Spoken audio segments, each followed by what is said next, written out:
Like many members of the class of 1969, I moved away. However, I've had the opportunity to return and to take up residence nearby. But many of you joined the military, took jobs elsewhere, went to university elsewhere, maybe got married, moved elsewhere, and have not returned often, or maybe never returned. So we decided to put together a video retrospect of the town and how it's changed, and maybe inspire you to think twice about whether you can make it or not on the weekend of July 25th and 26th, Friday and Saturday, to join us for our 45th reunion. 5 years ago, we took you on a tour inside our old high school. Today we're going to take you on a video tour through the streets of town, see some of the old buildings, how they've changed or how they've stayed the same. And by the way, this is no longer our high school. This is now called Lincoln Middle School.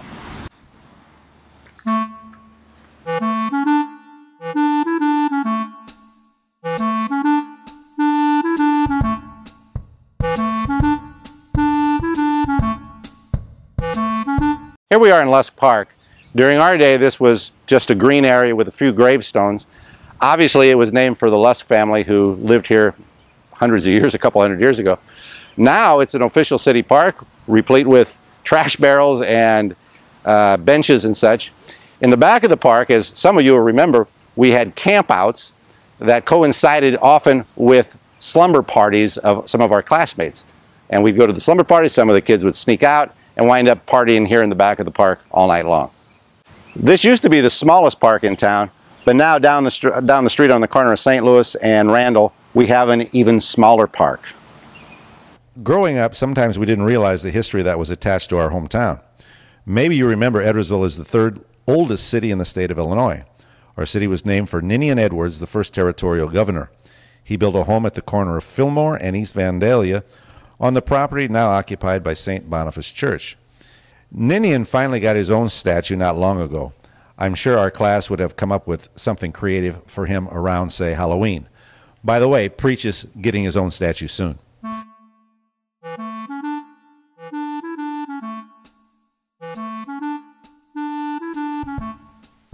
Back in 1969, I never dreamed or even had an idea that I'd end up going into politics in my later years. I certainly never dreamed that I'd end up working out of an office from a building that I used to be involved in cleaning for a retailer.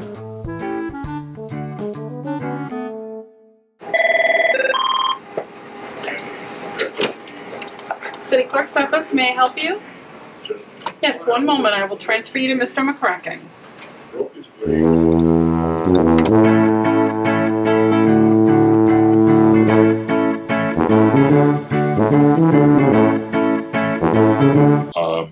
I was very kindly was appointed by Mayor at that time, Gary Niebuhr, to this position in April of 2007. I had to sit for re-election in 2000, 2 years later, in 2009, and then again in 2013. And this is probably where I'll finish out my career. This building became part of the city approximately 1989, when it was determined that the facility down on 400 North Main was inadequate to contain the city. Substantial amounts of money were invested in retrofitting this building. Of consequence and particular pride for me over the last 6-7 years is how much this community has changed, and hopefully most of it for the better. If you think back to when we were in high school, you were talking a community of about 10,000 people. Well, we're now over 25, and the number of places to go when we were in high school to grab that half-an-hour, 25-minute lunch were fairly limited. Well, they're still fairly limited in the time space, but there's a lot more of those restaurants to go to. And I please, class of '69, accept this as my official invitation to you to come for 2 evenings of relearning your former classmates and spending time and reminiscing about the things that occurred back in 1969, as well as what's happened in your life since that period of time. That will be Friday, July 25th, and Saturday, July 26th. Please plan on attending. How many of the businesses and buildings that we used to know are still around? For example, the A&W over by the high school. Gone. Doggensides. Not here anymore. Mellow Queen. Gone. Rocasti Dairy. Not here anymore. Schwartz's Drugs. A law firm. The Idle Hour Billiards Academy, better known as the Pool Hall. Completely destroyed. Ballweg's Drugs. Gone. Vanzo's Tap Room. Now an open field.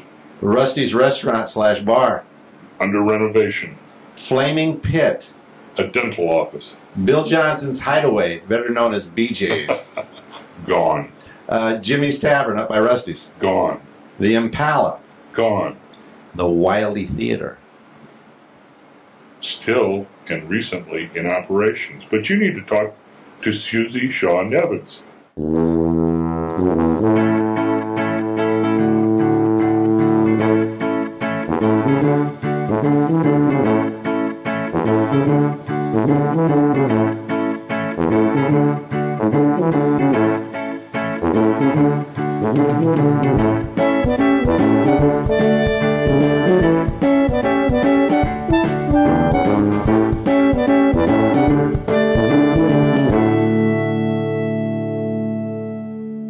This is a wine barn here called Encore. And of course, they sell beer. You can get beer, you can get wine, you can get soda, and then take it into the theater if you don't want to get something from the regular concession stand.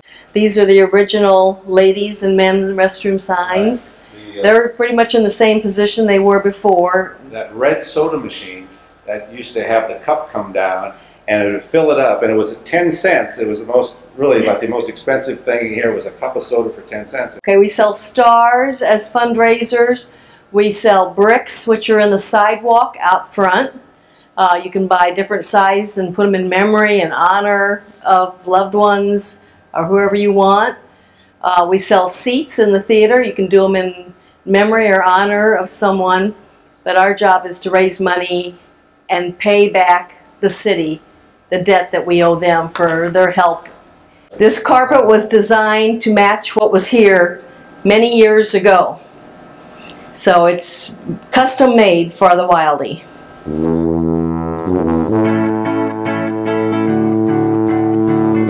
The theater now holds about 325. We've got a state-of-the-art sound system. We've had live productions.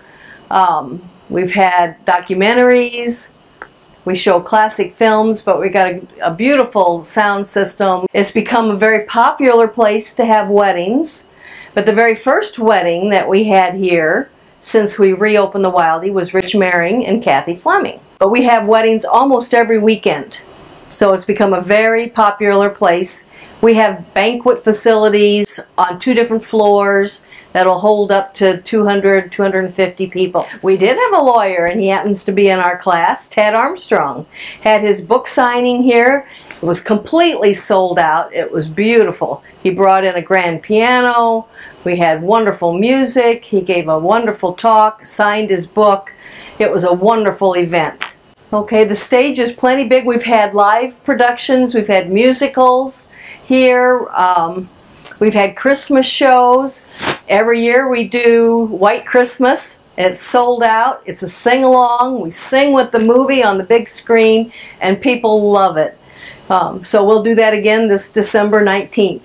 New Year's Eve, we have a sellout crowd. It seems to change a little bit every year. It's getting more classier, maybe is not the right word, but everything's getting stepped up a little bit. And we've got the Robert Perry Band that's played for the last 3 years, and I think they're going to play again this year.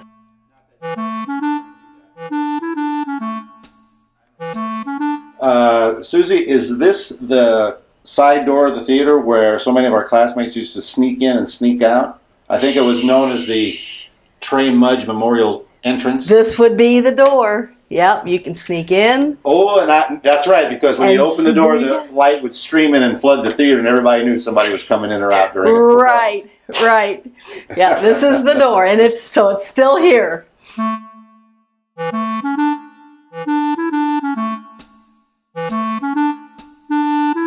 Well, with all these different activities that you've had here, why is it we don't have our high school reunion here. Well, you know, Mrs. Duffy, she kicked most of our class out of here and told us never to come back. That's true. But we are welcoming little by little. We're getting everybody back. Maybe our 50th we'll have here at the Wildie. Maybe. That would be fun. That would be great. Like many old American towns, the street names had a purpose. Troy Road went to Troy. St. Louis Street went to St. Louis. Hillsborough Avenue would get you to Hillsborough. Mill Street went to the planing mill. Park Street, well, of course, it went to the city park. High Street, I know what you're thinking. No, even though it was the 60s, it was actually named High Street because of the high terrain. Early Edwardsville streets honored presidents like Washington, Fillmore, Buchanan, Grant, Adams, Roosevelt, Jefferson, Harrison, and American patriots like Ben Franklin. There are streets named for other states. Kansas Street, Georgia Street, Florida Street, Minnesota Street. Many early street names were not all that creative. How long did it take to come up with J Street, or W Street, M Street, H Street? Those streets still survive. The long-vanished O Street was the site of the city's first settlement just past Rusty's. Of course, we had the number avenues, 1st, 2nd, 3rd, 4th, and 5th Avenues, not to be confused with 4th Street or 2nd Street, one block over from Main Street. Yes, like every small town, we had a Main Street. And back in those days, an uptown, downtown, and lower town, all within about 6 blocks. We had streets named for trees, flowers, famous colleges, and even someone named Irma. But even though Edwardsville and its sister community, Glen Carbon, have grown significantly, there's still a small town feel here, and much of what made this such a great place to grow up is still here. A lot has changed, but a lot remains the same. Let's take a look at some of the memories that survive. Remember ice skating at LeClaire Lake? Climbing and painting the water tower? The old YMCA? But in 1969, all streets led to many amazing adventures when Edwardsville was the center of our universe. Oh, here's the water tower on the corner of Troy Road and Longfellow across from LeClaire baseball field. People often ask what kind of kids go to high school today. Well, that's a good question, because if we look at our old water tower, there's not one piece of graffiti on the tower. Across the street here on the corner of Vandalia and Hillsborough, above that fence, in the back lot of Gene Bodie's house, there was always a big billboard, either for Rusty's or for Madison County Mutual. On the back side of that billboard was Gene Bodie's sign house, and we'd stay all night, camp out, and then of course not much sleeping went on. We'd leave and go carouse the town. But that was the famous sign house. Okay, we're standing here in the city park next to the library, and over to the right in the corner here you'll see where the Pizza King used to sit, favorite hangout for a lot of high school kids. Across the way there where CVS now is, that used to be the National Food Store with the parking lot in front, and to the left was a gas station, and all that prior to that was Bothman's automobile agency. St. Boniface Church over there expanded in the last several years. Behind it, St. Boniface School, which was not expanded. And then across the way there where you see physical therapy, that was the lumber yard. And then to the left of that was the Dairy Dell and the National Hall Bar. And that building was the original Czech Hall.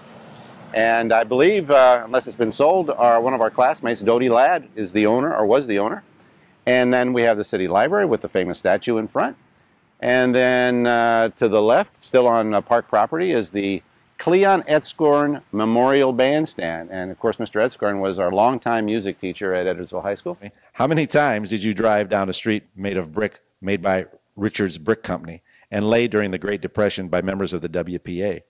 Those brick streets are still here, and this part of town is now known as the Brick Street District, a National Historic Landmark.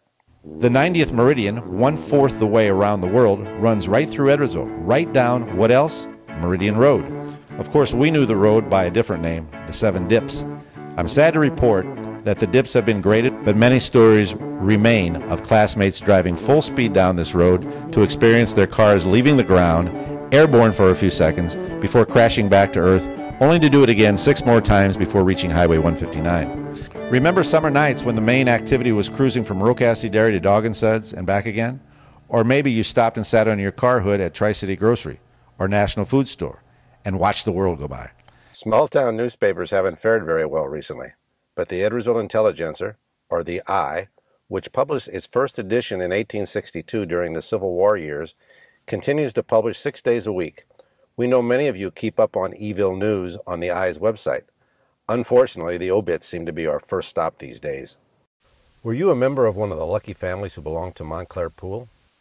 How many times did you go with your date to Northside? Pop quiz. The parents of one of our classmates owned Northside Root Beer Stand. Who was it? Steve Klingel. Here's another pop quiz. What high school amenity could be reached by cutting through the woods at the end of Florida Street? Answer: the EHS swimming facility, the Shale Pit. Remember having to drive to Wood River or Collinsville to get a McDonald's hamburger? Well, we finally got one in 1973. Since then, almost every major fast food chain has opened on Highway 159 and 157. Did you play Little League Baseball at LeClaire Field? What about softball at Vogie Diamond, or as the old guys called it, Vogie Mines? And, pop quiz, Vogie was renamed after the father of one of our classmates. Who was it? Answer: Senator Sam Vidalabine, father of classmate Marty Vidalabine. Remember seeing huge concerts at the Mississippi River Festival at SIUE? It's all a memory now. The tent is gone, and the site has returned to its natural woodland state. Speaking of SIU Edwardsville, it now has 14,000 students from all over the world, and more than half of them live on campus. Downtown Edwardsville is becoming more and more like a college town with bars, restaurants, and art galleries.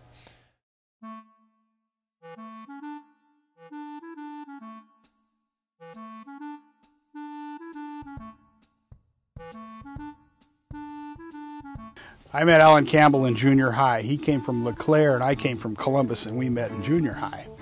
So in the spring of whatever year that was, he invited me out to his house. It was in March, and he said, "Bring your swimming suit." And I thought, a bit early for that. And we went out on his boat and we were swimming. The water was cold, but it was decent. We could do it. And we would tow ourselves behind the boat on a piece of plywood. And we spent all that spring and all of that summer out on the lake, at least 3 or 4 days a week. And that was my introduction to Dunlap Lake. And at that time I thought, this is where I want to live. I was jealous that I didn't get to grow up here, but I wanted to live here. Parties at Campbell's. We had an ice skating party at K. Peters sometime in junior high, I think probably 9th grade. One of our classmates, Bob Hutz, his grandfather engineered and built the lake apparently about 1939 is what the sign says. I thought it was 37. But he was an engineer and a road builder, Ori Dunlap, and he just decided this was something he wanted to do. It was just after, actually probably still during the Depression. So he engineered and then excavated and built a dam, and the lake filled up pretty shortly.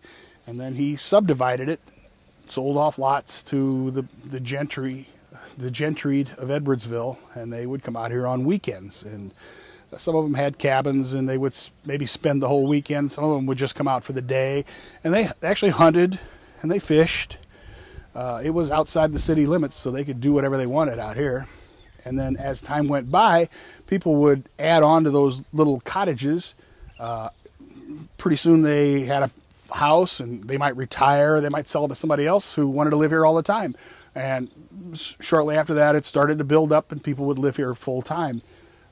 My house was built by Bob Hutz's parents, Ora Jane Dunlap and Vince Hutz. They were the Hutzes. They built it in 1951, the year we were all born. And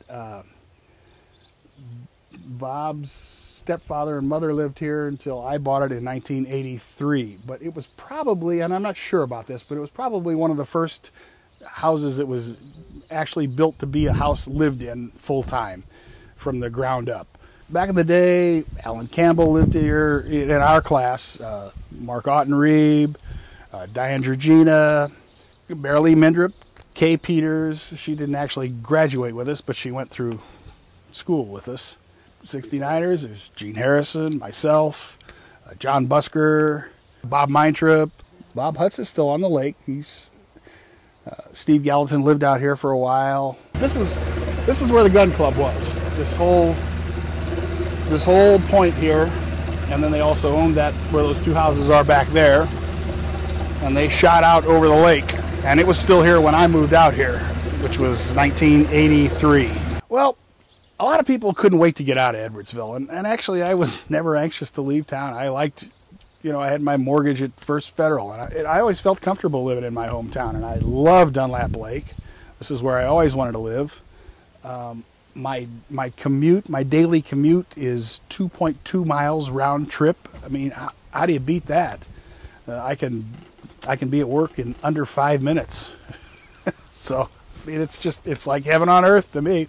If you haven't seen Edwardsville in 45 years, you may not, if you don't go down Main Street, you may not recognize it. There is so much growth and so many differences. It's just transformed. My name is Paul Jenkins, class of 1969, greatest class ever. I invite you to come back and join us for our reunion. You won't regret it. You'll get to see your old hometown.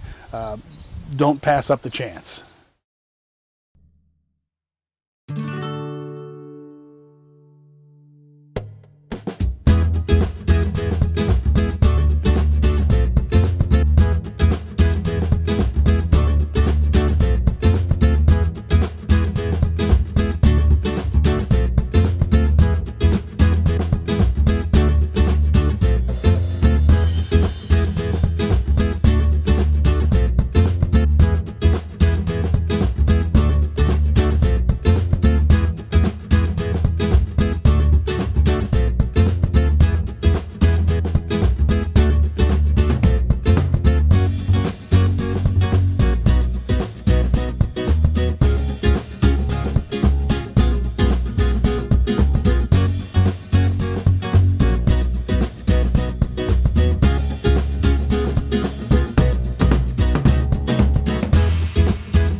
Well, we hope you've enjoyed our short video highlighting the history of Edwardsville during the time that we were in school and since then. Some things have changed and some things have not. But if you want to see for yourself, be sure to show up July 25th and 26th at the Spring Creek Winery, the corner at Chapman and Hillsborough Avenue. Hope to see you there.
Class of 69?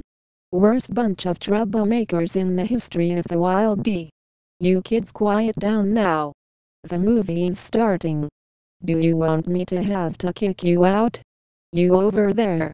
Get your arm off the back of that chair. Usher. Get me my flashlight, and make sure that side door is locked.